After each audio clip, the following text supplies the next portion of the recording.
कर्नाटक चुनाव में उम्मीदवार तय करने के लिए आज बीजेपी की केंद्रीय चुनाव समिति की बैठक होगी।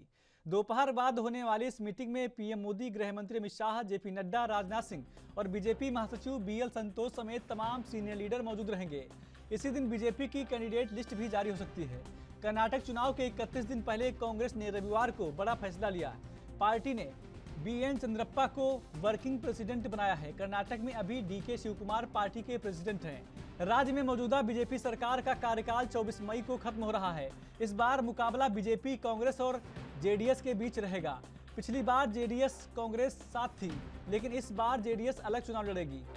कर्नाटक विधानसभा चुनाव के लिए कांग्रेस, जेडीएस और आम आदमी पार्टी अपने कुछ उम्मीदवारों का ऐलान कर चुकी है। बता दें कि कर्नाटक में विधानसभा चुनाव 10 मई को होंगे। नतीजे 13 मई को आएंगे। वोटिंग एक चरण में कराई जाएगी। कर्नाटक में 5.21 करोड़ मतदाता हैं, जो 224 विधानसभा सीटों पर मतदान करेंगे। जो लोग 1 अप्रैल को 18 साल के होंगे वो वोट डाल सकेंगे।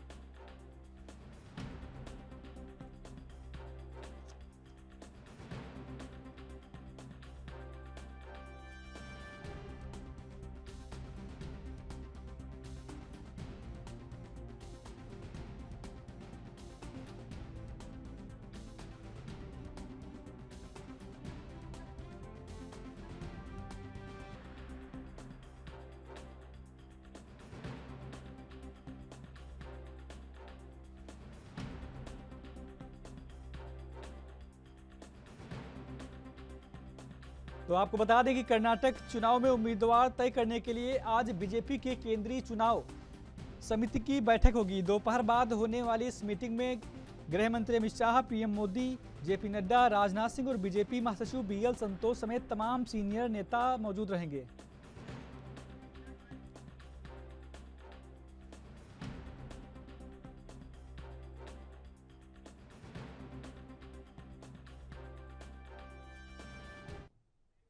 और खबर पर ज्यादा जानकारी के लिए संवाददाता राजीव तिवारी जुड़ गए हैं। राजीव, कर्नाटक चुनाव से पहले बीजेपी के जो मीटिंग है ये काफी अहम मानी जा रही है, कैसे देखते हैं इसको आप? देखिए संदीप, बिल्कुल सही कहा आपने। यहाँ पर एक चीज समझनी होगी, जिस तरीके से लगातार कर्नाटक चुनाव को लेकर भाजपा की तरफ से बिल्कुल तैयारी की जा रही है, और यहाँ जी तक कि जिस तरीके से आज शाम को बैठक की जाएगी लगभग 6 बजे करीब, उस बैठक का भी कहीं ना कहीं फोकस जो है वो कहीं ना कहीं कर्नाटक चुनाव ही है। क्योंकि यहाँ जी पर बात करें कर्नाटक चुनाव को लेकर भाजपा की तरफ से जितनी भी तैयारी की गई है उसकी कहीं ना कहीं समीक्षा की जाएगी, और लगातार ये कोशिश की जाएगी कि कर्नाटक के अंदर जो युवा है उसको कहीं ना कहीं अपनी तरफ आकर्षित करने की बात की जाएगी। जो आधार कार्ड जिन युवाओं के अभी तक नहीं बने उनके लिए भी जी प्रक्रिया अपनाई जा रही है। लगातार ये कोशिश की जा रही है कर्नाटक के अंदर भाजपा की ही सरकार बने, ताकि जो बहुमत है कहीं ना कहीं वो भाजपा को मिलता हुआ नजर आए। और दूसरा, जो जनता के लिए मुद्दे हैं, यानी कि सीधे सीधे महंगाई के मुद्दे की बात करें या फिर भ्रष्टाचार के मुद्दे की बात करें, भाजपा की तरफ से जितने भी मुद्दे को काम किया गया है, या फिर क्या है कोरोना काल के अंदर केंद्र सरकार के द्वारा जितने भी काम किए गए हैं उनको भी कहीं ना कहीं लोगों तक पहुंचाने की कोशिश की जा रही है। और लगातार कहीं ना कहीं जनता के जो मुद्दे हैं उनको भी उठाया जाएगा। मगर इस बैठक के जी अंदर तमाम रणनीति बनाई जाएंगी कि कर्नाटक चुनाव को लेकर, और इस बैठक के अंदर प्रधानमंत्री मोदी की बात करें, अमित शाह की बात करें, राजनाथ सिंह की बात करें, तमाम जो बड़े नेता हैं वो मौजूद रहेंगे। और यही कोशिश की जाएगी कर्नाटक चुनाव को किसी भी कैसे भी करके हासिल किया जाए। और कहीं ना कहीं यहाँ पर जो कर्नाटक चुनाव के अंदर युवाओं की बात करें, बेरोजगारी की बात करें, तमाम मुद्दों को लेकर इस बैठक के अंदर समीक्षा जरूर की जाएगी। जी राजीव, पिछले चुनाव की अगर बात करें तो जेडीएस और कांग्रेस ने एक साथ चुनाव लड़ा था, लेकिन इस बार जेडीएस अकेले चुनाव लड़ रही है। तो क्या देखा जाए इस बार का जो चुनाव होगा उसमें कांग्रेस को सीटें कम या ज्यादा हो सकती हैं, जेडीएस को कोई नुकसान हो सकता है इससे? देखिए, यहाँ पर बात करें कांग्रेस की बात करें या भाजपा की बात करें, लगातार कर्नाटक चुनाव को लेकर लगातार रणनीति बनती हुई नजर आ रही है। चाहे वो विपक्ष को एकजुट करने की बात की जा रही हो, या फिर कहे सत्ता पक्ष की जो है वो कहीं ना कहीं अपने आप को मजबूत करने की बात की जा रही हो।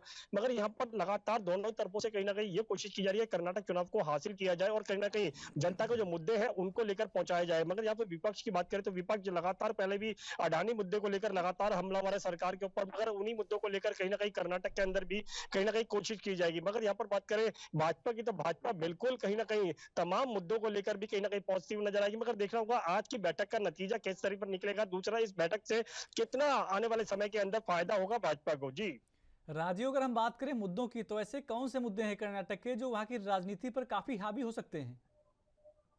देखिए, कर्नाटक की बात करें तो कर्नाटक के चुनाव को लेकर कांग्रेस की बात करें या फिर कहें और विपक्षी पार्टियों की बात करें, लगातार कहीं ना कहीं महंगाई की मुद्दे की बात करें या फिर कहें भ्रष्टाचार के मुद्दे की बात करें, और जी। लगातार जो अडानी का मुद्दा उठाया हुआ है, लगातार सदन के अंदर भी यही मुद्दा गरमाया हुआ था, उसको लेकर भी कहीं ना कहीं हंगामा देखने को मिला। मगर यही चीज मुद्दों को उन्होंने कांग्रेस जो है वो लेकर कहीं ना कहीं सड़कों पर उतर चुकी है। और जिस तरीके से राहुल गांधी की सदस्यता खत्म की गई है, उसको लेकर भी कहीं ना कहीं जनता के बीच में कांग्रेस जो है वो लगातार प्रयास कर रही है और लगातार कोशिशें की जा रही है जनता तक मैसेज देने की कि केंद्र सरकार जो है वो जांच एजेंसियों का या फिर कहे जो अपने अधिकारों का गलत इस्तेमाल कर रही है। इसीलिए कहीं ना कहीं राहुल गांधी की सदस्यता भी खत्म की गई। महंगाई के मुद्दे पर सरकार बात करना नहीं चाहती है। इस तरीके के तमाम मुद्दे जो है वो विपक्ष के हाथ में है और लगातार उन्हीं मुद्दों को लेकर जनता तक पहुंचने की कोशिश की जाएगी। मगर देखना होगा कि वाकई में जनता क्या समझती है, जनता का किस तरीका किस पार्टी की तरफ रुझान होगा, ये तो आने वाला समय ही बताएगा। मगर कहीं ना कहीं दोनों ही तरफों से, कहीं ना कहीं भाजपा की बात करें, कांग्रेस की बात करें, दोनों ही तरफों से अपनी अपनी रणनीति बनाई जा रही है। और इसी को लेकर आज भी भाजपा की तरफ से जो रणनीति बनाई जा रही है, शाम को 6 बजे करीब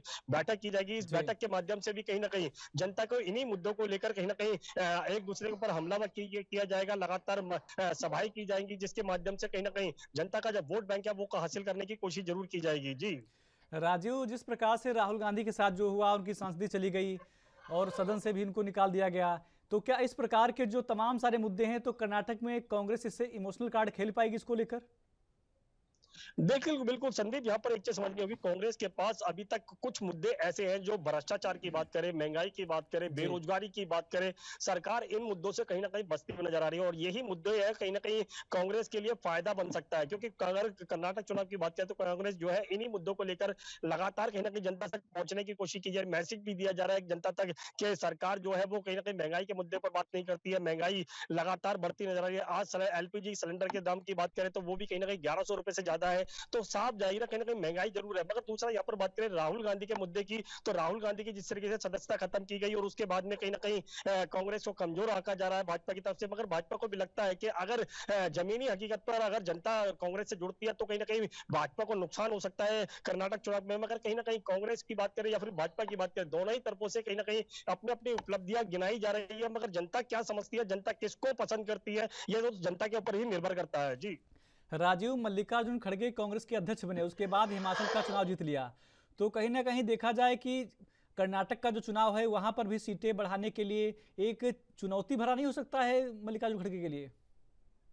देखिए, बिल्कुल सही कहा आपने। यहाँ पर बात जी। करें मल्लिकार्जुन खड़गे की, तो मल्लिकार्जुन खड़गे की तरफ से जब क्या कहते हैं राष्ट्रीय अध्यक्ष बने और उसके बाद में लगातार कहीं ना कहीं जो हिमाचल चुनाव थे वो कहीं ना कहीं जीते, तो उनका हौसला मनोबल की बात करें तो वो बिल्कुल बढ़ चुका है। मगर राहुल गांधी के द्वारा भी कहीं ना कहीं उस समय भी कोशिश की जा रही थी, लगातार कहीं ना कहीं भारत जोड़ो यात्राएं चल रही थी, उसके अंदर भी कहीं ना कहीं जनता जुड़ती हुई नजर आ रही थी। मगर अब राहुल गांधी की सदस्यता जा चुकी है और कहीं ना कहीं कांग्रेस जो है वो कहीं ना कहीं थोड़ा बहुत कमजोर जरूर हुई है। मगर अभी तक जमीनी हकीकत पे जो मुद्दे हैं वो कहीं ना कहीं उनके हाथ में है। महंगाई का मुद्दा सबसे बड़ा मुद्दा है, जिसको लेकर कहीं ना कहीं कांग्रेस जो है वो धरातल पर ही उतरती हुई नजर आएगी। कर्नाटक के अंदर भी आम जनता तक इन्हीं मुद्दों को लेकर पहुंचने की कोशिश की जाएगी। महंगाई के मुद्दे, बेरोजगारी के मुद्दे की बात करें, तमाम मुद्दों को लेकर कांग्रेस जो है वो प्रयास कर रही है। मगर आप देखना होगा जनता क्या वाक्य में ही इन मुद्दों को पसंद कर कांग्रेस को वोट देगी, या फिर भाजपा के द्वारा जो बार बार कहा जा रहा है कि कोरोना टाइम के अंदर उन्होंने केंद्र सरकार ने एक अच्छी उपलब्धि हासिल की है, लोगों की जान बचाई है, वैक्सीन उपलब्ध कराई, इस तरीके के तमाम जो मुद्दे हैं वो भाजपा के पास भी है।